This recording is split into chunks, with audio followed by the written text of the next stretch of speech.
Okay, so over the course of the past week, I have watched the Ribbon Hero film, read Princess Knight the manga, specifically I think it's the 63 version, and rewatched the Ribbon Hero film. And before I talk about what I thought of the movie and what I thought of Princess Knight, we're going to talk about what I thought of the movie before I watched it. Like, kind of what were my thoughts and expectations going in. I saw the trailer, I don't know, maybe in June, maybe a little earlier than that. And I kind of fell in love with it. I thought this looked super cool and super intriguing. I really liked the art style. I really liked the character designs. The vibe I was getting from the plot was this is a princess of some country. For some reason, the country got destroyed. There's this stigma around her, some kind of curse. And she is doing what she can to survive in this seemingly like kind of post-apocalyptic world. Maybe it seems like she's trying to like rebuild her country, or she's going on some sort of like messianic journey, and there's going to be people joining her, but there's also going to be people chastising her, and there's going to be sword fights. She's got like a robot arm. This looks awesome. Like, what it really reminded me of was Cashern's Sins. And I'll be honest, I am not the biggest fan of Cashern's Sins, but I do like it. It's one of those where I would say I respect it more than I like it, but I respect it quite a lot. And I was kind of really interested. Sorry, I'm remembering my favorite Cashern meme, which is it's from I think Attack of the Clones, when you've got C-3PO's head on a battle droid's body, and it just says "Kill Cashern." I love that. It's such a good meme. But to my point, I was getting Cashern's Sins vibes, which made me really interested in checking this out. So I was talking to a buddy about it before it came out. I was like, yeah, like I'm really looking forward to watching this show. And he tells me, well, it doesn't look like it's going to be a show. It looks like it's going to be a film. I'm like, okay. I mean, I'm not like disappointed that I'm going to get to watch a movie. I like watching movies, like watching animated films. But there was a little bit of like, I thought this was going to be a show, and I was honestly really excited to have another show to watch. Like I was watching Tanya the Evil. I'm actually behind. I haven't caught up on the last couple episodes. I'm hoping tomorrow I can do a little bit of a mini binge. But I was looking forward to having another show that I was watching weekly, and hopefully this is something that would get a lot of time and I could get really invested into it. So, about a week or so goes by because I wasn't able to watch it while I'm on vacation, which I think it came out just before I went on my vacation, had my vacation. I think I watched it Wednesday. I liked it. I think. I'm not sure. The movie has, how do I want to say this? Number one, the art is great. Like I said, like just from the trailer, I'm like, I like the look of the film. I like the character designs, and all of that is true. Like, I think the movie is gorgeous. Some of the art direction gave me kind of Madoka vibes. I would say particularly the Nurgles. I can't kind of say that without laughing. It sounds a little silly. It sounds like the Urgles, which were the orc stand-ins from Eragon. These look like skeletal robot dragons that came out of a witch's realm from Madoka. Which sounds awesome, and it is awesome. Like the big Nurgle that shows up, that's like the final boss, and is also the thing like destroyed Sapphire's home in the prologue, looks kind of like Eternatus. And I love the design of Eternatus, this like weird, almost xenomorph dragon thing. So I think this movie, like, looks cool as hell. And I think the music is also really, really good. So you're doing a lot of good already. But I went into the movie thinking and then kind of hoping it was going to be a show. And by the time I was done, I felt like I had watched a one-core anime heavily condensed. It reminded me a lot of when I watched Raya, The Last Dragon, which I knew was going to be a movie and expected to be a movie. And when I watched it, I thought to myself, boy, this would have been a really cool show. And I think it's fine as a movie. There's a lot I like about it, but a lot of things I don't think quite work. There's a lot of points in this movie where it just feels kind of rushed. And I think especially once you get to the ending, there are aspects where, like, I can tell what's going on and what's happening. I feel like the why and the how are a bit unclear. Do I want to go into spoilers? I feel like I should. 5, 4, 3. I don't know how you can tell with this hand embrace. 5, 4, 3, 2, 1. Spoilers. So there's a bit when the priests are they're doing the whole sacrifice. And like, okay, so you're sacrificing the children, and you're doing this because you specifically said it's sort of a combination of like they're pure of heart, and that's what the Nurgles are gonna feed on. But also, if we sacrifice Sapphire, it means nothing because she doesn't mean anything to us. She's not that important to our country. But we represent our children and our orphans that, yeah, like, we as the, like, priests have been raising. It means something. And because it means something, the sacrifice can work. Which I think is kind of interesting conceptually. Because I find this movie so fascinating. And, like, from a thematic standpoint, I think there's a lot here. But then also, it looks like the priests, as they're chanting, are sacrificing themselves. And I'm not sure why. Is it like, well, we're going to sacrifice the kids, but we don't think it's enough, so we got to go too? Or it's, yeah, we're just the appetizers for the main course. But, I mean, if you guys care, I mean, if your hearts aren't pure, then why bother? And if they are pure, then shouldn't that be enough? Like, do you guys not care about yourselves? Like, it doesn't quite make sense. There is this, like, there's this recurring imagery of Sapphire's heart, and there's like another heart connected to it, which after reading Princess Knight, like, we'll talk about that in a bit, I understand. A first time through, I'm like, what is going on? I don't know what this means or what this is referring to. I wonder if this will make sense if I read the manga. The ending of the film is going really hard into this theme of, you know, you got to embrace reality, even if reality kind of sucks. It's better than if you're stuck in... It's better than being stuck in fiction or fantasy, blah, blah, blah. Good theme! It's partially why I love Sonny Boy so much. In addition to everything else that makes Sonny Boy amazing. Please go watch that show if you never had. It is, like, perfect. The problem here is it feels like this theme is being introduced in our last 20, 30 minutes of a 2-hour film. And a big part of it seems to be Sapphire. I guess Sapphire the entire time has just held on to this belief or this hope that her parents are still alive. And I was not getting that the entire film until this point. And I think part of that also is there's a 7-year time skip in between the prologue and, like, when the movie, like, starts proper when she's in Goldland.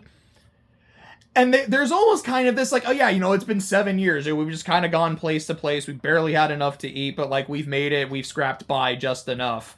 Nothing really happened. I'm like, no. That's been 7 years. That feels like that could be a whole show or like a whole season of, going from place to place, learning what you can about the Nurgles, trying to figure out if anyone else from your kingdom survived, getting more used to your robotic hand, learning to fight, which it seems like she already had an idea of how to fight, but it's like, okay, but like you're trying to get better about that, and really, how are you handling everything that's gone on, and how are you coping? Because if we're really seeing here, I don't believe my parents are dead, because like I didn't really see it happen. I think there's still a chance, and we see that she is in this denial, because a big part of Sapphire's character is you do see that despite all the stuff that's been happening to her, she's able to be very happy, able to be very chipper, and able to be very kind. Excuse me. And if we see that this is part of her denial, is like, I'm gonna be chipper, I'm gonna be happy because everything's going to be okay. I'm going to fix it. I'm going to make it better. It would make that reveal, I guess it's less of a reveal, but it would make the themes of you have to live in reality be a lot more impactful. It also would make the twist about be halfway through, a third of the way through, that no, you were supposed to be the sacrifice for Silverland.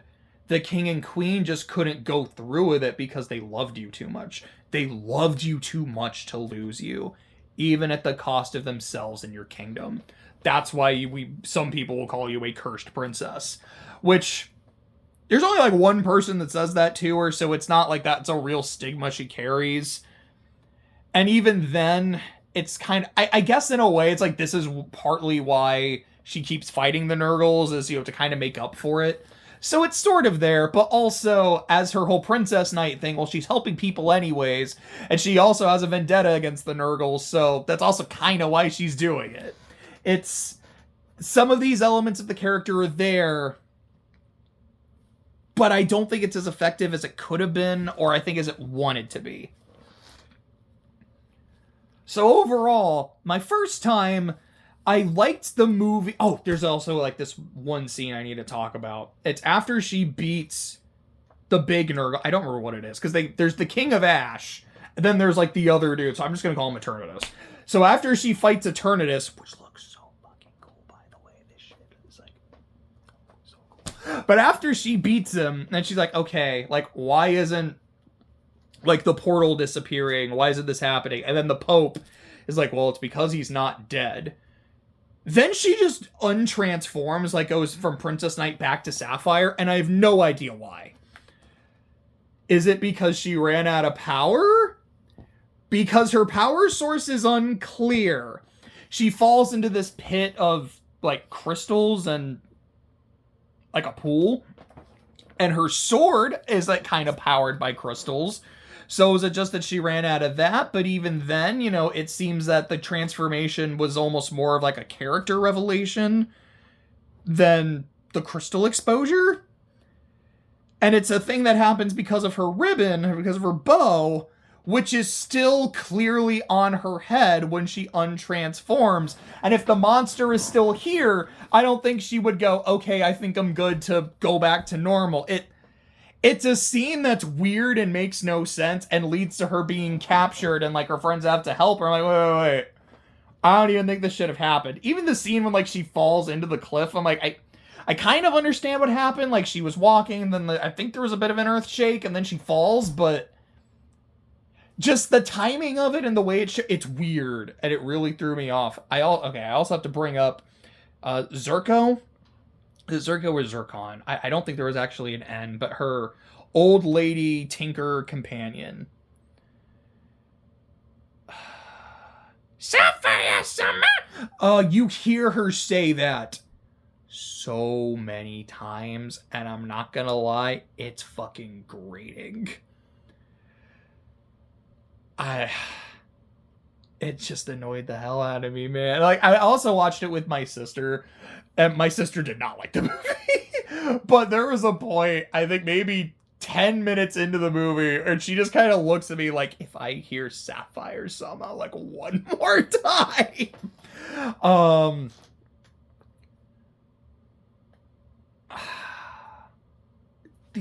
So the climax of the movie, is so goofy.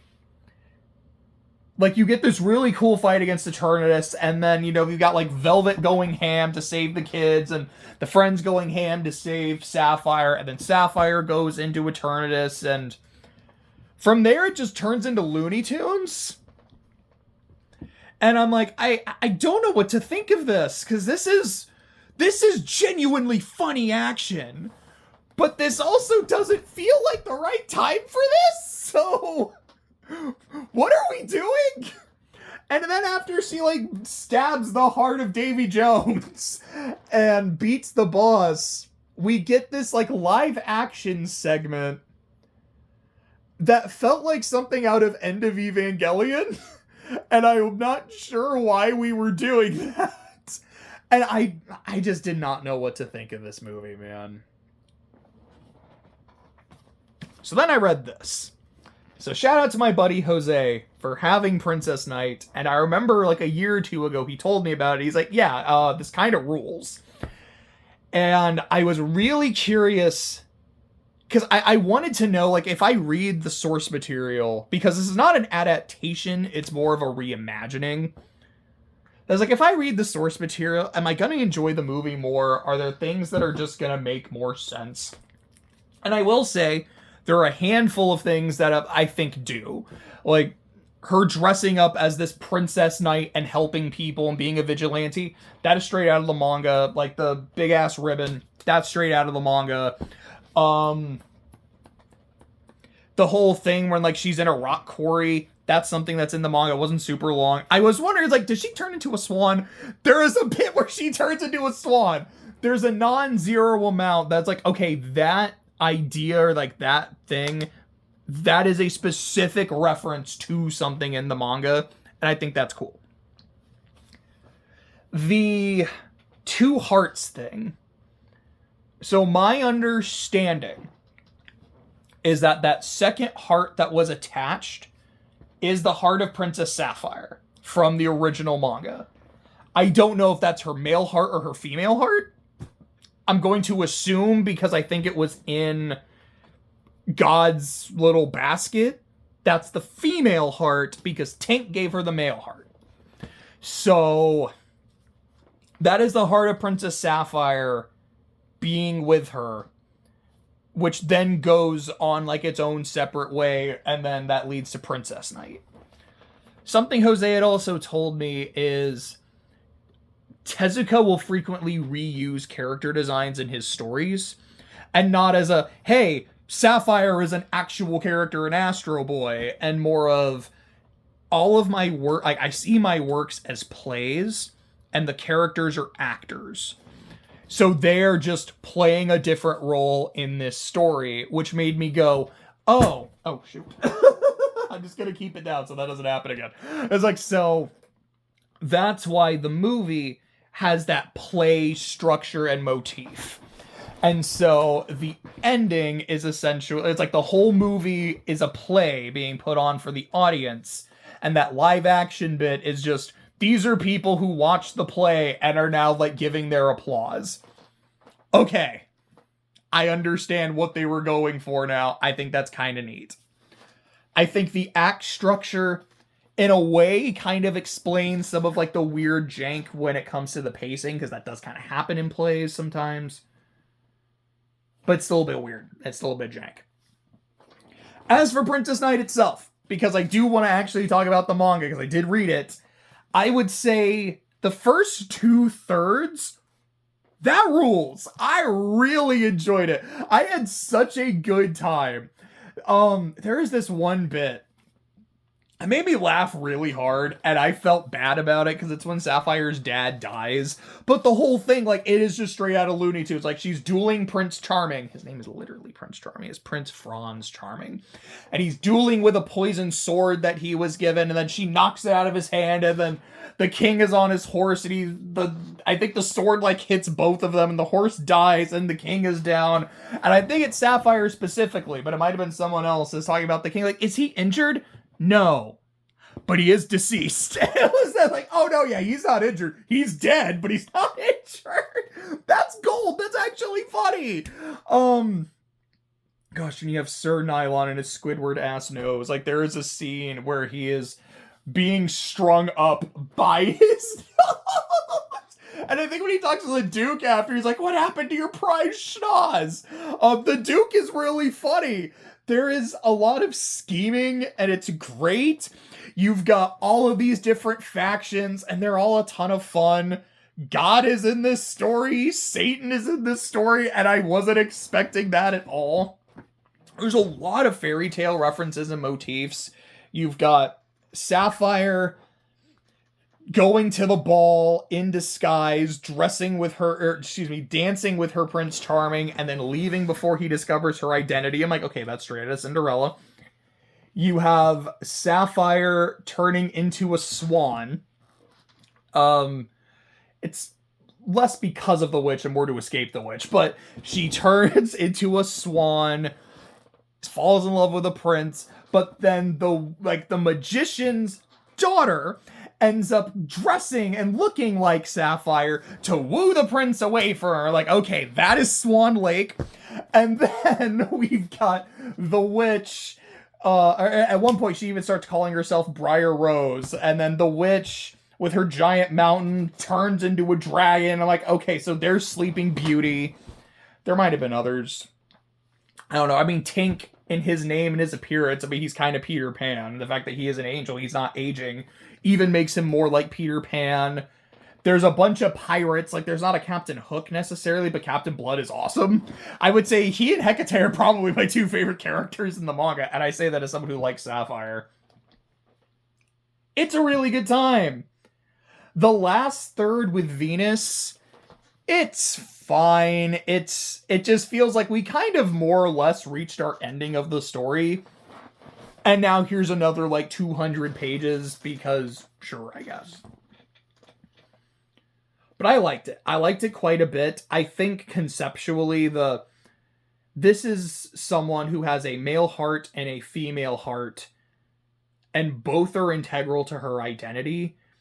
Resonates a lot in the year 2026. Some aspects not so much, where it's like, well, yeah, but she still ends up giving up the male heart so she could just stay female, and when she gives up her male heart, this is how her personality is affected. With her female heart, this is how her personality is affected. Like, it's, in some ways, it's like this is a product of its time, in other ways, it's really ahead of its time. But I think it rules, and I'm really glad I read it. So going back to Ribbon Hero after Princess Night, like I said, the whole play aspect I think makes a lot more sense, and I'm like, okay, I get the significance. I think this is cool. The significance of that extra heart I think is really cool. Velvet being a character that has a very masculine voice, I think is supposed to be biologically male. Like, people refer to him as a male, but all of his clothes, by the way, all of Velvet's fits were awesome, but a character who dresses very feminine is something that feels very Princess Night. Like, yeah, like there's a male heart and a female heart here, and they're all part of the character's identity. I think that's really cool. But I do still think the movie doesn't quite work. I do think that theme of, you got to embrace reality is good. It could have been incorporated more throughout the film than kind of just in the last act. Not the last act, because there's 7 acts, but I think you kind of know what I mean. That theme of sacrifice, though, I do think is interesting. And that has nothing really to do with Princess Night. That's just kind of more after watching the film a second time. The moment when the Pope is kind of explaining to Velvet, humanity is always in this cycle of birth and chaos and blah, blah, blah. And you can't trust humans because humans inherently suck. Maybe it's because I just read Karamazov not too long ago, but it felt very similar to the Grand Inquisitor scene. And I thought that was interesting. And that idea of, I don't want sacrifices, but this is kind of just the way that things are. And if you're going to have a sacrifice, you need to feel that, what's the legal term? The wrench of delivery when you're signing over a deed. It's like, if you don't feel that, the sacrifice means nothing. so we're not going to do a senseless sacrifice. I thought that was kind of interesting, especially coming from the Pope. And there's this interesting, I feel like I've used that word a lot, take a shot every time I do. Don't actually. But there's this observation on religion there, which, again, after reading Karamazov, I kind of can't help but see that religion, at least some of them, like Christianity, is built on suffering. And there is this, you are going to suffer, but you can still take joy when you suffer. You can still serve people when you suffer. That, I don't know, I kind of thought was being talked about. I would say the biggest theme of the story, I think the biggest two are to not just accept the status quo, because it is something that Sapphire is, rebelling against. Her mother's essentially last words to her were, like, it's pointless to fight, don't fight, but still she does. And also it seems to just be this theme of being kind to people and how that can inspire change. You see Pine becoming a lot more outgoing. You see, what's his name, like Cherokee, someone who was very cowardly, but then said, I want to go help people. It got him killed, but it still changed. You definitely see it in Velvet. And I do like that. I do think thematically there's a lot going on in this film. Some of it really works, some of it doesn't. I think if this had been a show, you have more time, number one, like at the start of the film, to show at least some of what happened over these 7 years. I think it would have been really good. Maybe a couple, like, maybe not Monster of the Week, but almost like Problem of the Week episodes, like as she's being the Princess Knight vigilante, to flesh out her crew a bit more and make them feel more like actual characters in this story. And just so the bits in the ending feel like they make more coherent sense, and that thematically they make more sense as well. I think this could have been something really special. As is, I like it. I do. I watched it twice. I don't plan to watch it again anytime soon, but I think I'd be down to watch it again. But overall, I think The Ribbon Hero is solid. It's good enough. Like, I am glad I watched it, and I am also really glad that I read Princess Knight.